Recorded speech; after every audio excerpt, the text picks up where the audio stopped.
So I want to introduce our panel. Brandon Mackie, who you heard earlier if you were here. Brandon with Pickleheads recently was able to raise $2.5 million in funding, which is always great to see companies looking for money and needing money, and ways we'll talk ways on how to achieve that, and also talk about his business model and why it was so attractive. We've got David Smith back, the COO of Pickle Rage in the franchising business, and obviously franchising takes money. It takes money to start a franchising company, but also to build the franchises and how you attract people with money to buy franchises. And Jason Curcio, amazing small world. I played tennis with his father, Chuck Curcio. Anybody remember the Tire Kingdom? This is his son, Jason. I played with his dad in the pro executive tennis circuits, and he was one of my first sponsors when I was doing my TV shows, the Tire Kingdom, the Tire King. So Jason is a pickleball player now, a good pickleball player, but also represents Trans World Business, and they are brokers and now the official paddle company, and not paddle company, enough of those, official business brokers and sales operations for the USA Pickleball, with looking to, people wanting to buy into pickleball, and also he's got a couple companies right now that they're selling pickleball companies. So we just connected with Jeff Relson. He mentioned earlier today, I want to sell my club after 5 years. I hooked him right up with our man here. So that's called networking and doing deals right here on site. That's what we're trying to do. We're trying to bridge deals and broker deals. I'll take the commissions later, but I do accept commissions and tips. And then Rene Prats, known Rene for a while. We spoke together at Pickleball Minds a few years ago. And Rene's been very involved with building that Diadem facility, the development director with Diadem. And just an awesome first indoor facility here. And really the one most active right now. It's just been doing some great things. We had the MPL Combine over there. We've had a lot of events out there. I play there a lot in leagues and so forth. And just he'll talk about that facility. The indoor was an auditorium out at the Broward College, and they turned it into really a pickleball haven. First thing you do when you go out there, if it's raining or too hot, you know where to go. It's Diadem, right? And he's also involved in the Fort. Brad Tuckman was here yesterday talking about the Fort. And if you haven't seen or stopped by the Fort, make sure you do that before you leave town, because that's a paradise that they've built down there with the biggest pickleball outdoor stadium in the country that I know of. I don't think anything's bigger. It's not quite fully open yet for events, but I think they're starting to play there now. But so we're talking to Rene about that, and just the deals he's put together, and strategic partnerships. Partnerships is what it's all about in pickleball, and that's what these 2 days are about. We've seen people making deals, talking out there, and we want people to meet each other. Make sure you exchange cards. Don't be shy. If you're here, don't be shy. You walk up to these guys, talk to them, and that's how you start the relationships. And we had many deals last year in Las Vegas. It was amazing, and that's why we have a lot of our speakers back here, a lot of our sponsors back, because it's working. That's our whole goal. We're trying to connect people with people and do business.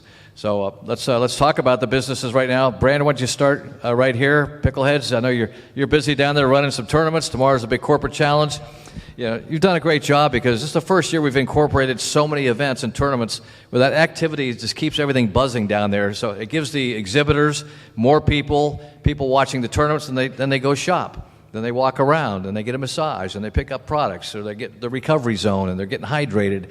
So it's that good institution. And talk about Pickleheads and the vision, and then how you took it to the next level. That's when I first saw the announcement that you guys were able to raise capital to move to the next level. It's not easy, right? That's correct. Yeah, it's not easy. It was a slog last year, and Pickleheads really started as a fun side project. We started as a court finder, just because it was a really basic service that we didn't feel was in a good spot 4 years ago when we first started playing. But the idea was finding a court is the first part of the player journey, and it's really not all that interesting when you think about all the things that come after that. You find a court, then you find an open play, you find a group to play with. Now you're in leagues and ladders and tournaments, and really the business opportunity that we stumbled upon was, well, if you can own somebody from that first touch point, then you can really serve them throughout their whole player journey. And that's really that kind of big area under the curve where there's a lot of opportunity. I think that's a lot of what our investors saw, because once you might use our court finder to find a court one time, but now if you're playing in round robins 3 times a week, that's a lot of opportunity for us, and that's what we've been trying to do through our programming solutions, which we're debuting here live. And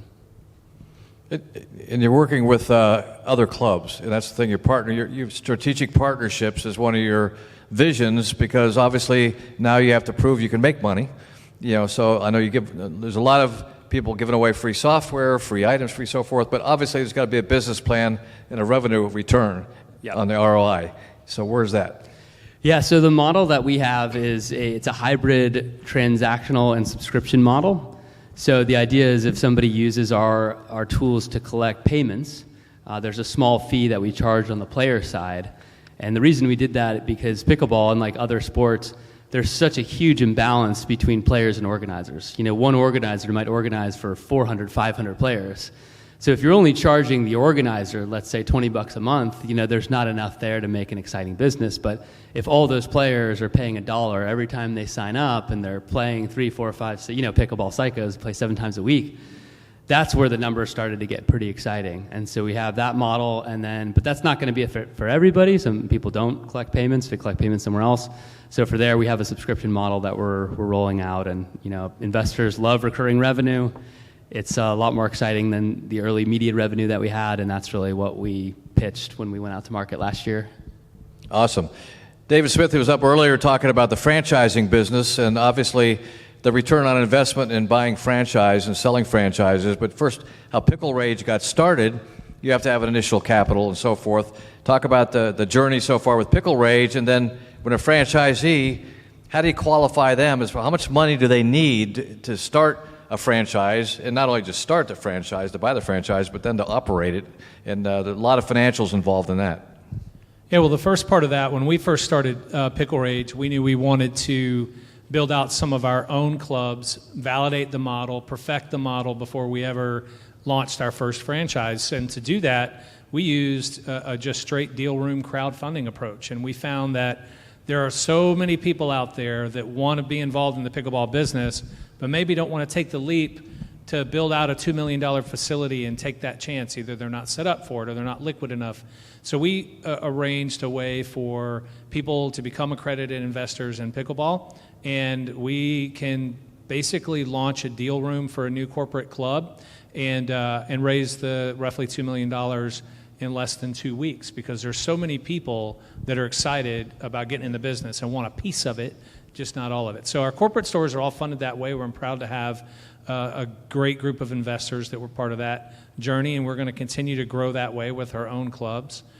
And then to launch the franchising side, once we felt like we had the model right, we registered our FDD, started launching franchises, and the qualifications have actually grown as we've learned more about the business. It takes about a $3 million net worth to really qualify to open up a Pickle Rage facility, and that's going to be the same for almost all indoor pickleball clubs because of the real estate requirements. If you're going to go out and work with a landlord and take down a 20, 30, 40,000 square foot space, they want guarantees. This is new to everybody. Pickleball business is not like an established business model that the traditional landlords understand. So they want to feel real good about the tenants that are coming in. A lot of landlords don't see all the data that we see, and we don't see the growth that they don't see the growth that we see. They see something new that they don't understand, and they want guarantees. So the requirement's a little bigger. And then there's the access to money issue. A lot of franchise candidates come to us and say, I couldn't possibly do this. Where am I going to get this kind of money? And the first thing we tell them is, there's a lot of people that can help you. Access to money is as good now as it's been in franchising in a long time. Can see the head nodding here. He knows it as well. And there are ways that you can get funded to get this business. We're a concept that's SBA approved, so it opens you up for that lending vehicle. But I always encourage people, don't let the thought or the assumption that you couldn't possibly pull this off slow you down, because there are people out there to help, and when there's a will, there's a way, right? Now, do you help with the funding? Do you have, as far as potential franchisers that may come to you and said, I've got X amount of dollars, I don't have that amount of money. Do you help them as far as down the path if you feel like they're legitimate partners or future partners, but they just don't have the full amount of money to make it work? How do you sort of coach them along or bring them along, or do they have to have the full amount of money? Yeah, we partner with a variety of lenders that specialize in the franchise space. And so we'll ask a few questions about what your financial structure is like, how you want it to be in your business. Are you forming partnerships, or are you going to personally guarantee a lease? And we get a few of those questions answered, and then we know who to recommend that you talk to. But the great thing about franchising being so well established here in the U.S., there's a lot of lending partners out there that are eager to work with franchisees to help them get in their own business and be self-sufficient. The statistics around the health and survivability of a business that's franchised far greater than an independent operator across all industry categories. So when a lender looks and sees that you're about to open a pickleball club, there's a certain level of risk, but you're going to do it with a franchise partner that has an established business model, the risk is lowered significantly, and they're very eager to work with franchises in that respect. Awesome. Speaking of franchise, I know Trans World is now partnered with United Franchise Groups, who spoke at my leaders conferences years ago, Ray Titus and those guys. And so Trans World is a company that's been around I've known them for over 25 years. When Andy Cagnetta was doing radio, when I was doing sports radio, he was doing one of my advertisers and stuff. And now they've built this really dynamic company of business brokers and advisors buying and selling companies. And then, obviously, somebody got the pickleball bug, and probably Jason was one of them because he's a very good player. I can't wait to get him out on the court. But the thing is, the pickleball bug got into him, and all of a sudden, and as we were talking, Jason, Andy is always giving back to the community. So he said, how can we help pickleball grow? And that's one thing we've been talking about here. How do we grow the sport? Getting paddles in people's hands. And I'll let Jason talk about what Andy came up with and why they're involved in the pickleball business with USA Pickleball and also buying and selling companies in pickleball. And so, Jason, exciting times to reconnect with you after all the years of tennis with your dad. Absolutely. You on there? Thank you, Carl. So, interestingly enough, Trans World Business Advisors... Hold your mic up there. They're close. Trans World Business Advisors is the largest business brokerage in the world. We're the second largest middle market M&A brokerage in the world as well. Pickleball for us, in fact, I'm one of the Baptist Health's best customers. I have 2 new knee replacements that I got just so I could go play pickleball. So, interestingly enough, though, and here's what's cool about our association with USA Pickleball. If any of you have clubs or have parks or want to spread the outreach of pickleball through your communities, please contact your local Transworld office at tworld.com and ask them to set up a pickleball giveaway for you. In the past year, Transworld has distributed more than 3,000 pickleball paddles and training into elementary schools and middle schools throughout the country. That's a free program that's sponsored by us. If you go to, again, tworld.com, you can reach out to your local T-World office. You can set up a community outreach program through us, and we cover all of the costs.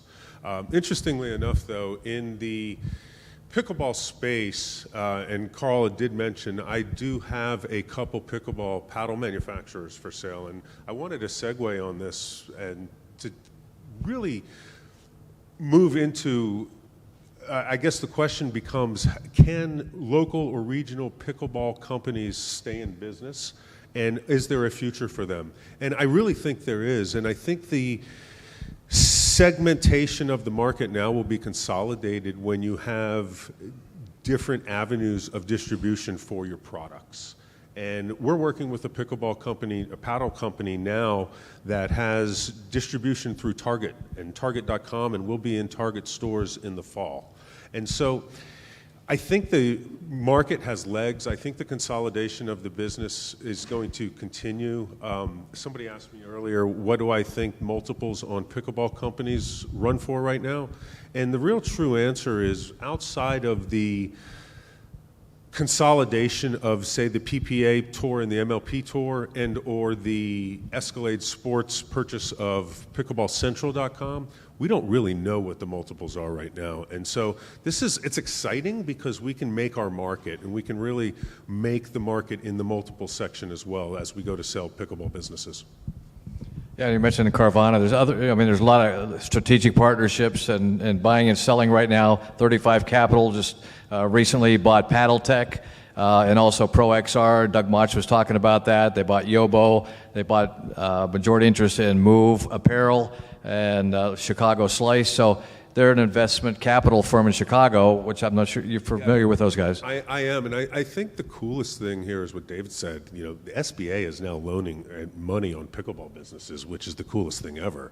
An SBA loan, although their base net worth requirements may be $3 million, for an SBA loan, all you need is 10% of the purchase price of the business to get into that loan, and the SBA will fund all of the rest. Yeah, that's very good news. Let's talk to Rene Prats, Development Director with Diadem and also now the Fort, and working together and combining those operations. I know you work closely with Jeff, with one of the founders of Diadem and so forth, but talk about your role and some of the partnerships that you've put together over here the last several years. Thank you for having me, Carl. We at Diadem, we're a manufacturer. We started in 2015 with tennis strings and tennis rackets. Now we're in the paddle business and footwear business and balls and so forth. I came up with the idea of doing complexes. We're going to do 30 to 50 complexes. We have one on exit 67 at Broward College, the DPC. Jeff McClure from Fast Dry is here. He does our courts, does a phenomenal job. And if you want to play indoors, that's a premium place to play. You'll enjoy it. 60-foot ceilings. Used to be a basketball auditorium. Our brokers are here. Larry and in the back with Fred, they did the deal at DPC at Broward College, and they do all of our work globally. We just opened in Malaysia about 4 months ago. We're opening a second in Malaysia. We're opening in Kobe, Japan in 2 weeks, and we have one in Tulsa, Oklahoma. And we've got probably in the next 12 to 18 months, we'll have another 10 complexes open. So that's what we're doing. The Fort was done by Brad Tuckman. I don't know if anybody heard Brad yesterday, but he designed that thing from A to Z. He's very creative. It's the first stadium in history. It's in the Guinness Book of World Records now. It's the first stadium. It's got luxury suites coming in. We should open that between August 1st and September 1st. It's on a lake, 10-acre lake. It was a public-private deal. That's a great way, by the way, to grow. If you want to be in the pickleball business, look for public-private deals. There was no pressure for us to open other than the APP Tour is a tenant of ours, and we opened for their tournament in January. And we only pay 1% revenue, 1% of revenue as rent for 60 years. So if we do $40 million, what are we paying? $400,000 a year. That's a pretty cheap deal. The Fort, you're welcome to come by. I'm going to take Paul Olson after this and give him a complete tour of the Fort. So if anybody wants to join us, happy to show you around. And thanks for having us. You wanted to talk about the ROI on pickleball, right? The ROI on pickleball, and I know you got a pretty heavy rent. No, you got a good rent deal. I was told by the college there it's a lease deal. Obviously you didn't buy that facility, right? No, we have a 20-year lease at the college. But, listen, you got to it's a marriage. So when you get into a lease, you got to make sure that the economics work for you. And if you're doing deals at $30 a foot, you're not going to make it. You got to make sure that you stay somewhere between $12 to $18 a foot. If you do higher than that, you're not going to make it. You're getting a lot of phone calls to sell, but the problem is the people that are selling, they have nothing to sell. They have bad leases. They're making no money. They're losing between $10,000 to $30,000 a month, and they want to sell their facility. There's no buyers. That's the key. So the market hasn't been set. The market's going to be set when you have folks that understand the economics of it and understand how to sell it. My background is hospitality. I owned over 300 restaurants. I retired in 2015.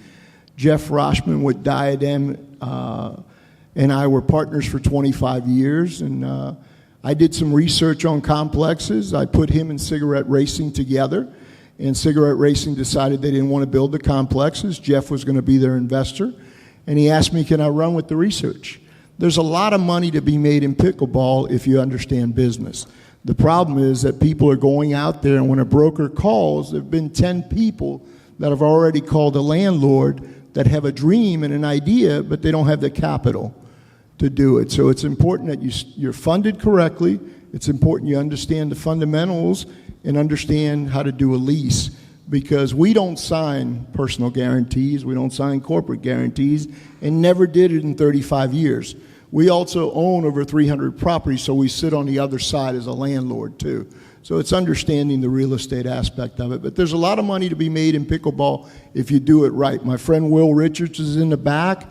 Out of all the big boys, he has the best model, in my humble opinion, because he understands it. He comes from a franchising background, and that's the key. How many folks are here that are looking to do pickleball facilities? Is there anybody in the room? Very important that you get with the right franchisor and you make sure that you are aligned on your vision and what they're doing, and understanding the real estate and understanding the support. And Dave said it very well earlier today, the support that they can offer you. So if you're going to go with big boys, I like Will's model in the back. It's a hybrid model. It's probably the closest model to the model that I created for Diadem.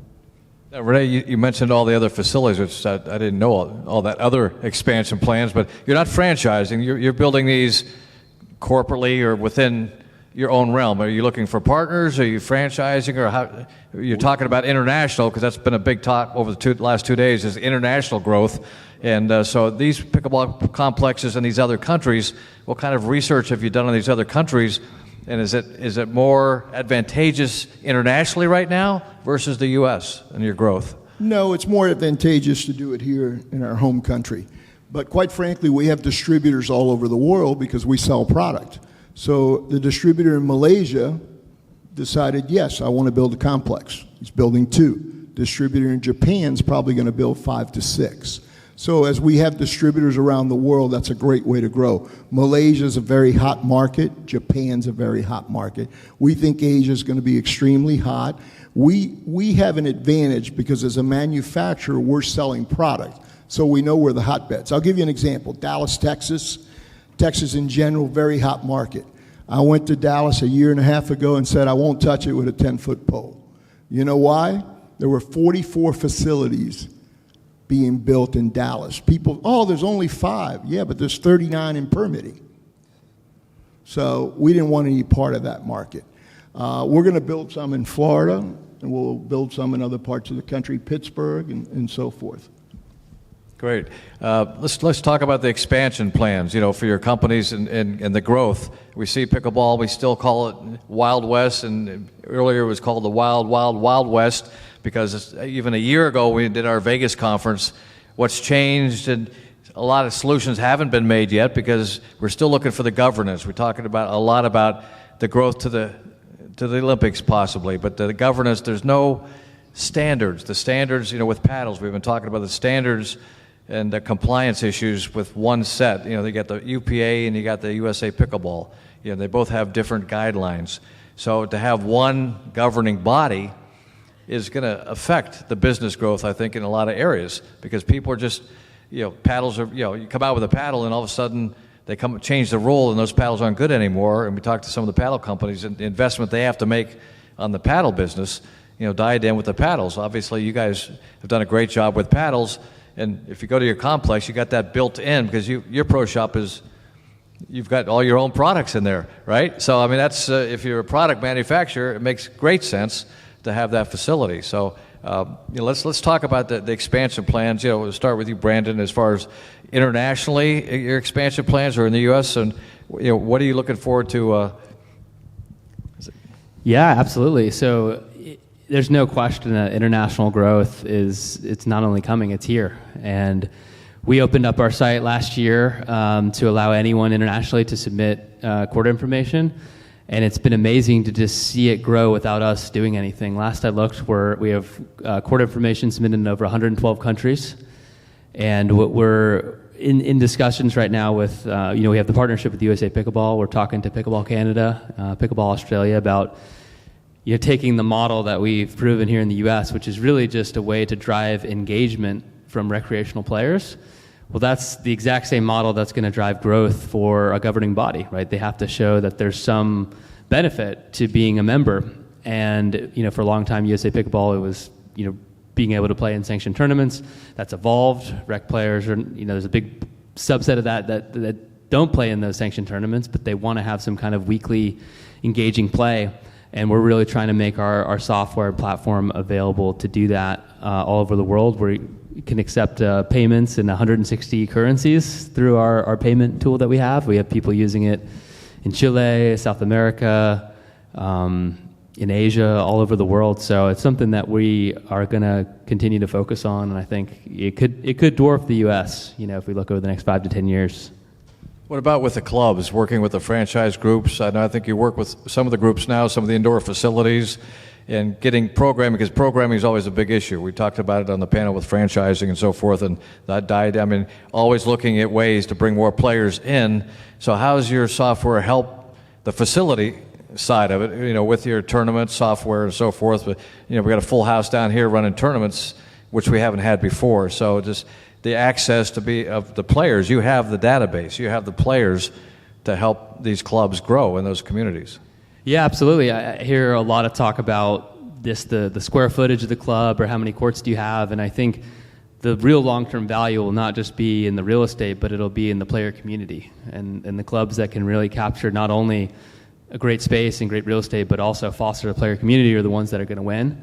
And we have an obvious synergy with clubs, and we haven't had nearly enough conversations as we should, but we have 426,000 players in our network, and the site itself gets over 800,000 visits a month. So all of those people are looking for facilities.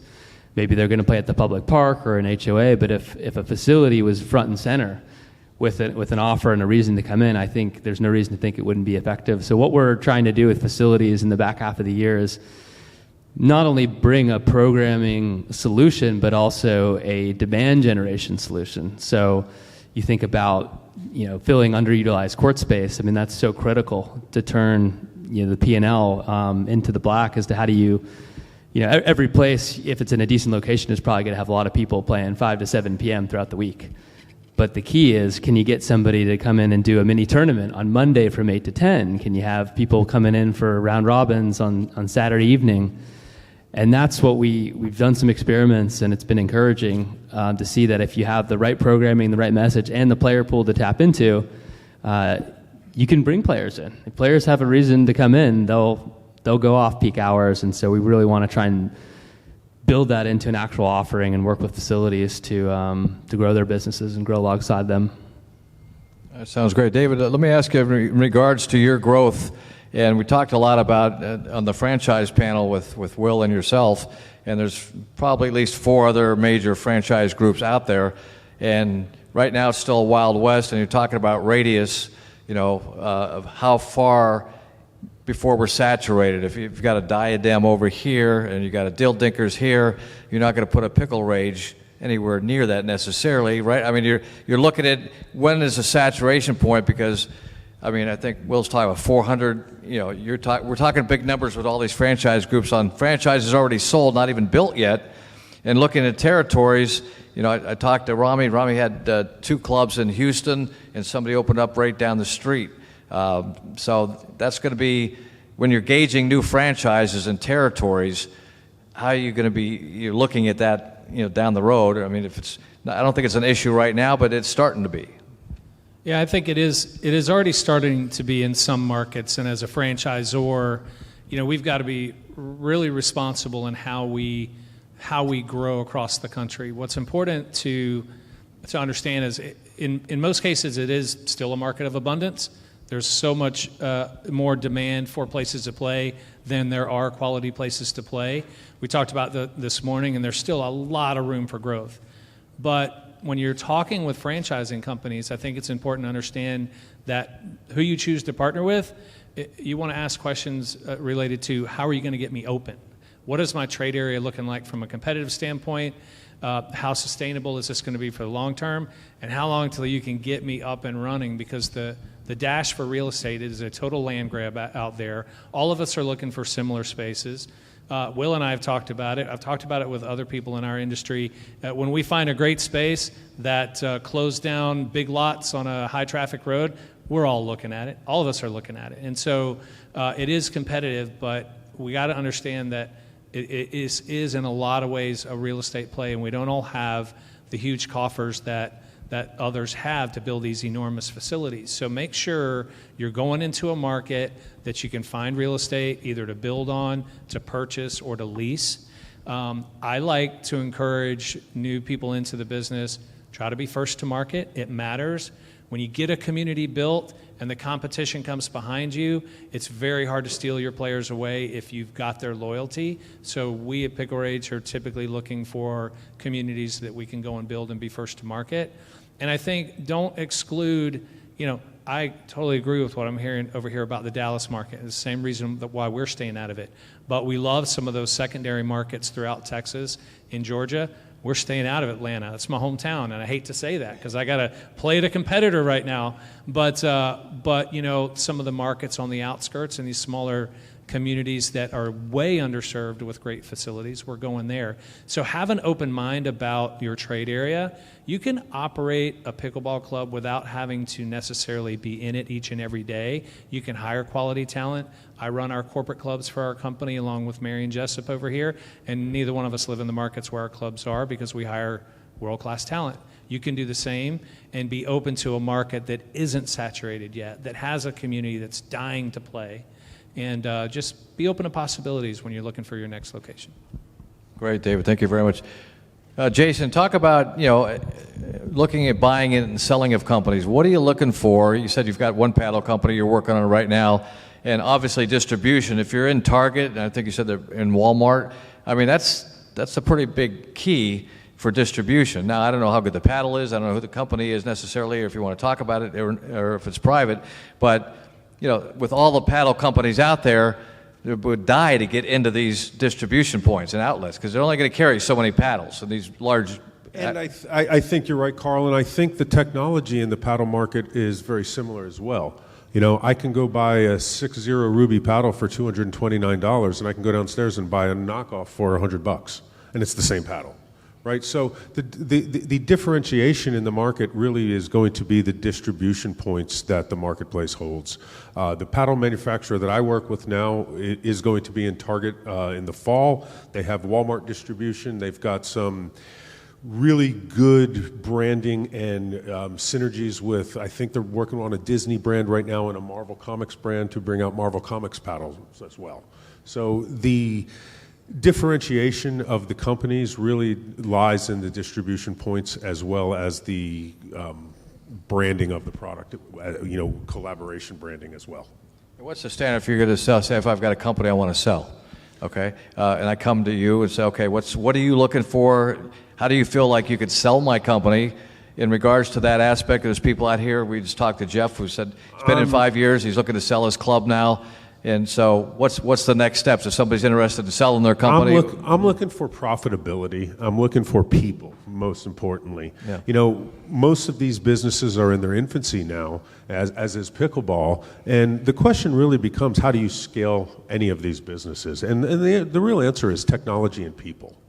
So if I have a business that is profitable or even not yet profitable. When I started working with this paddle manufacturer, they were not yet profitable. They are now.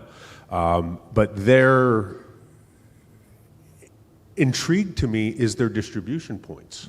Yeah. Most paddle manufacturers won't be in Target in the next 6 months.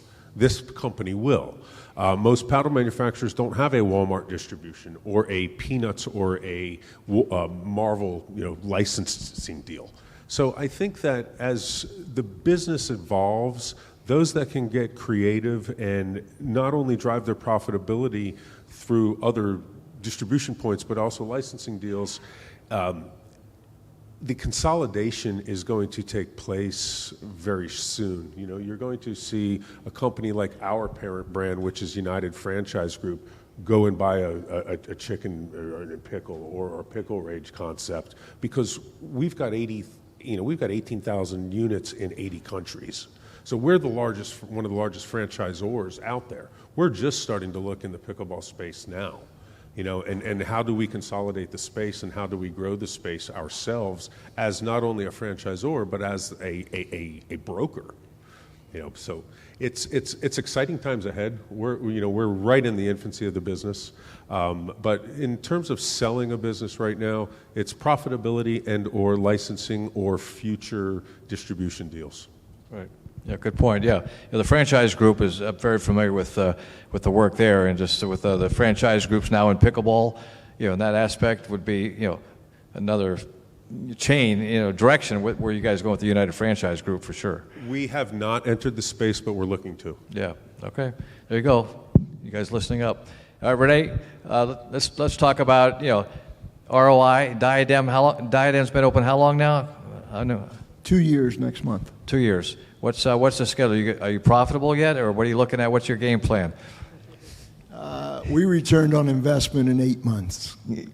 So that wasn't the plan. If I told you that was the plan, I'd be lying. We thought 33% cash on cash return, which is what we looked for in our restaurant industry, and we hit it all the time. And we returned in 8 months and then looked at each other and said, wow, I can't believe this. Doesn't mean that everything returns in 8 months, but we were very fortunate there. We cut a really good deal, and that's the key. So the unit economics really work. We believe in setting up different verticals. I don't believe in fencing. The only time we fence is if we go from vertical to horizontal, because it allows us to host events there. We've hosted 800 people events in our facility. There's no pickleball club in America that can do that. We're the only ones that can do that. You've got to have leagues, you got to have tournaments, you got to have clinics, you got to have privates, you got to have beginner clinics. Your money is made with the beginner to intermediate player. It is not made on a high-end player. If you've got a high-end player club, your chances of success are going to be limited. If you do this $99 a month, play all you want, you will lose money. I guarantee it, because I get calls every single day. The hybrid model is the best way to go, and I think you're using that hybrid model also. Will's using the hybrid model. It just works. Where Will and I differ is I have 25 members per court. I want people to be able to come in and play. Inclusivity. 100 members per court is a lot. I've had facilities that I've seen do 125 members. You can never get in. In Atlanta, Georgia, my brother lives there. We went to a place, I won't mention the name. They had like 1,300 members. The lady goes, oh, but you can come in and play anytime. I said, no, ma'am, he can't. He'll never get on a court. So it's important for us. It's not about membership. It's about inclusivity. It's about new players. We did this to grow the game. It happened to be that it turned very profitable very quickly, but it's about growing the game. You asked me earlier if we franchise. No, we don't. We license. By licensing, you pay us a $50,000 fee. You own the facility. We operate. We operate it for the first 3 years to make sure that it's successful, and then we hand it off to you, because now we've broken bread. We've collaborated for the last 3 years, and we know who you are. You know who we are, and we assure your success by doing that. Franchise is a double-edged sword. You're going to have some great franchisees, and you're going to have some not so great franchisees. So our brand is global. We're one of the top manufacturers, and sales-wise, I can tell you we do very well. So we want to protect that brand. And if you take care of the brand as a franchisee, the brand will take care of you, because at some point you're going to be a seller, whether it's 5 years down the road, 10 years down the road, so you got to protect that brand. Yeah, I know you added shoes, I think, last year, so you've added other products that you came out and started in the pickleball space. You had tennis, obviously, but you've really expanded your pickleball products as well, along with the shoes. And the events they host there, if anybody been to the Diacon events, what he's talking about, just unbelievable parties. And he has fences, but they're the pull-out fences where you can pull them out real easy, so nothing's permanent. So he opens up that space, you wouldn't even know it's a pickleball facility. I mean, it's like a Hard Rock. I mean, you go in there, it's pretty amazing at the parties that you guys throw at the Diacon. We do it every year. The first year we had it at Hard Rock in November of 23. Then, November of 22, and then we had it in January of 2024, and we just had it in February of 2025. but 800 people, it looks like a nightclub. You would never think it's a pickleball facility. In 2024, we finished up at 10 o'clock at night. We had a tournament at 7 in the morning till 3, and then we hosted Anna Lee Waters' 17th birthday party at 5. So it was around the clock, and you would have never thought that it wasn't a club and then became a pickleball complex at 7 a.m. So, Is that the concept with the other facilities? Are you looking at that same concept, or everyone's different? Absolutely. Events create extra income. We look at sponsorships, events. Our pro shop, the margins are very good, obviously being a manufacturer. So if you're a licensee with us, you're going to make 60% profit. So it's pretty good. We only sell one product outside of Diadem, and that's Dink Eyewear. That's the only one we've allowed in our facility. There you go. Dink's getting a lot of promotion here today. 60%. I'll send you the bill for all that free promotion. No, just kidding. He's a great sponsor. So let's open up before we wrap up here. Great input. I know you guys, there's a lot of people out here looking to open clubs, build clubs, franchise possibly. I'm hearing a lot of talk out in the hallways, which is exciting. So let's open up for some questions while we got these guys here, and they'll be around a little bit after. I'm sure you're going to want to talk to them and pick their brain, or maybe talk about a partnership, or talk to Jason about selling a company, buying a company. So I'm glad to bring them in and bring the outside world of pickleball into the pickleball space, which is what we're excited that we could bring companies like Transworld and get them involved in pickleball. They were already involved in pickleball. I couldn't believe when I saw their ad advertising with USA Pickleball. I wanted to get them in from the broker side. Next thing I know, they're in pickleball. So that's pretty cool. That's a relationship. Okay, you got some questions here? Where are we at? Okay. Hi, I just have a couple questions. One question is, what struggles did you have when you built some indoor facility pickleball courts? Because I'm in the process of building 7 indoor pickleball courts. So what are some key things other than the walls, the lighting? What do you really think to Oh man, we made a ton of mistakes on our first couple of clubs. The facility themselves, making sure that we could lay out the facility to maximize the number of courts, that's number one. Of all the ways I've looked at monetizing a pickleball club, nothing does it more than a court. So we want to make sure we're squeezing every darn court that we can in there. Second is, lighting, wall colors, all of that really, really matters. Our first Pickle Rage had a greenish yellow stripe going all around the walls of the club. It was beautiful. It was great branding, really was eye-catching, and the ball got lost in that stripe for every player that was facing those walls. So things like the window coverings, we thought we could shade the windows. That wasn't enough. We really had to build facilities without windows. So we would remove windows from facilities, zero glare in an indoor facility. So those are things that we learned with our first couple builds that cost us a lot of money, but made things better for the next generation that came along. Our clubs up north, I had no idea how to winterize a pickleball club and keep them from tracking snow and ice all over our brand new Cushion X courts. So we had to learn how to do that. So I think you just really got to understand how to care for your facility, listen to pickleball players, do the research, talk to as many existing owners as you can about those mistakes and avoid some. I hope that answered the question you were asking. Yeah. We could it did. Meet me at a cocktail party and I'll give you 10 more. There's a lot in that learning curve, a lot. And that doesn't even get into the mistakes that we made with the original membership packages that we launched and how many different types of memberships we sold and how we priced it. Huge learning curve there. We could talk all night about that. All right, and then this is one for Rene, where you said you used the courts at one point for pickleball, and then at night maybe you hosted an event. When people came in, there was no damage done to the court if you have like a female wearing high heel shoes and the struggles that you dealt with that, because I know it was almost like a pool enclosure gates around the facility there. Yeah, keep the high heels and the cowboy boots off the courts. That's no fun. Actually, we don't have to worry about that because we use carpets to cover it. So it's carpet squares, so you never have any issue with the courts. We keep our courts pretty well. We use a sweeper, we use a wet vac at least once a week on every court. So we maintain them. There's a company out there called Tenant out of Minneapolis that does a great job. I would encourage you to look into that to keep your courts up. And we were fortunate that we did it with Fast Dry. We've not had any issue at all with our courts. And we can do anything, but we cover it with carpet squares. If you fence your facilities, you're not doing that.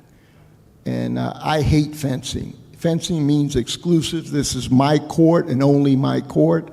I don't like that. I want community.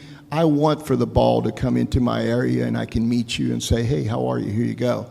You know, so Larry likes to call us the Cheers of pickleball because everybody knows your name and building a community. So I think events play a major role. I don't know what everybody averages per court, but, you know, we average between 160,000 to 200,000 per court annually is the value of a court as you ramp up. Go ahead, next question. Yeah, so I know a lot of independent facilities have things besides just pickleball, such as badminton or ping pong. Have you guys looked at adding those kind of things, or do you think that strictly pickleball is the way to go? I'm going to start off for you. Badminton, I've seen them in other places. It depends on the demographic of your area. It could work just fine.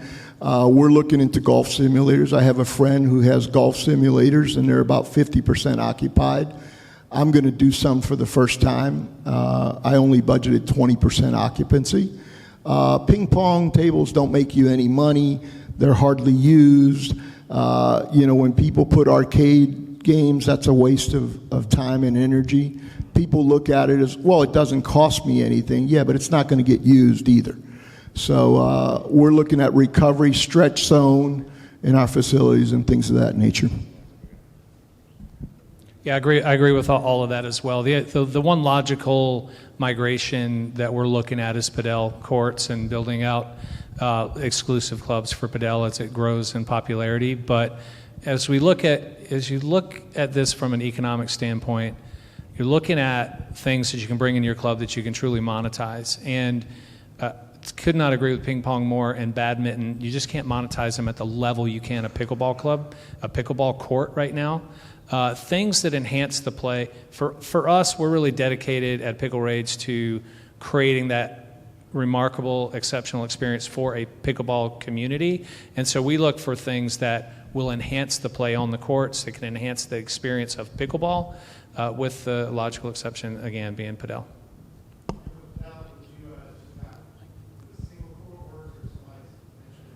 Yeah, that is a great question, because I thought I had this brilliant idea early on. I told my team, let's just put 2 padel courts in and see what happens. Quickly realized that, well, would you do that with pickleball? Could you really engage a player community with 1 or 2 courts? The answer we felt was no. So when we're going to test it, it's going to be with enough courts where we can do programming around it, open play, reserve courts, events, round robins, and those kind of things, the same way that we do with pickleball, and then that's how we're going to know if it's got staying power or not. Yeah, we just played our MPL event at the Sawgrass Complex called Epic, and they've got, I think, 6 paddle courts. We had our event going on, and the pickleball courts in the middle, and the paddle courts surrounded it, and they were all busy, active. But it was interesting to see that going on with pickleball, with a pickleball event, and people playing padel out there, and then all the pickleball players want to try it. You know, they want to say, I want to try that. Or some have already tried it, and, you know, I mean, I don't want to get hooked on another sport. You know, pickleball's enough, right? I already gave up golf and tennis, so, you know, but it's coming. The Boca Paddle Club that's being built, they're going to have 16 indoor, and I think just two padel courts, and then I think 9 outdoor courts. So everybody's experimenting with different ways, and everybody's got different thoughts, and I don't think there's a right model or a wrong model at this point. I think everybody's sort of just testing the waters and see how it's going to work, right? So a couple more questions. We got. Okay. So I want to shift the conversation from sort of infrastructure to software, and I'm curious to know from the panelists here a few things. One, what do you think about the state of the industry in terms of software and the services that are delivering that to players and venues? Where do you see gaps, and do you think that investors in the community are ready and mature to support growth in that space?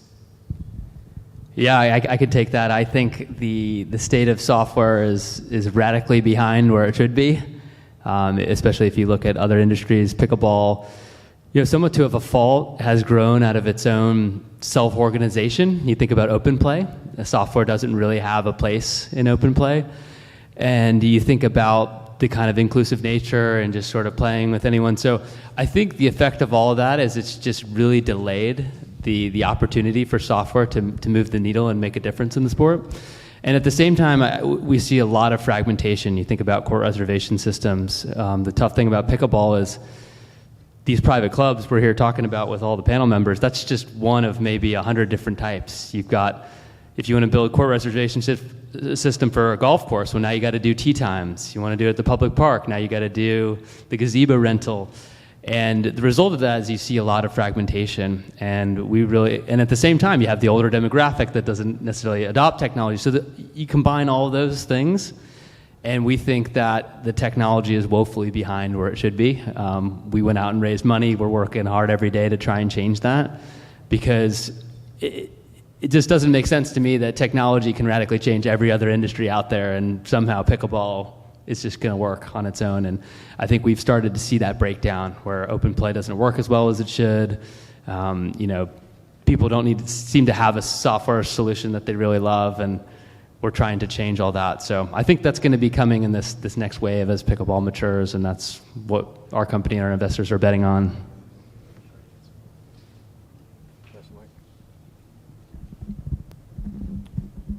Well, I created a company with a veteran friend of mine, a Marine. It's called Player U. It's going to hopefully be in the app and Google Store next month. Player U is a rating system. Duper's great, but Duper has 3% of the market worldwide. We don't want the 3%. We want the 97%. We want that beginner to intermediate player that's looking to improve their skill, to learn the game, injury prevention, that we can then have them go into a club and they already have a rating, and that club knows where to take them for open play, where to take them for clinics, and the clubs can monetize, and we get new players into the game. So it's called Player U, and we hope to partner with a lot of clubs to help the clubs monetize. We're doing it for free. And then after a certain amount of time, certain amount of videos, it'll go to $4.99 a month. Okay, one more question. You got another one? Okay, we're ready for cocktails, I think, everybody, huh? Okay. A round of applause. This is great insight, and these guys will be around. Thank you for a great 2 days. Hopefully you enjoyed your time. We'll be heading up to New Jersey at the Great American Dream Mall by the Meadowlands in November. Next year, this time in San Diego. That's our next two events lined up. The expo's open tomorrow. The cocktail party is right across the way at the Hilton. A lot of you are staying there at the outside pool bar. So we'll see you over there for the next hour, do some more networking, and have a cocktail on us.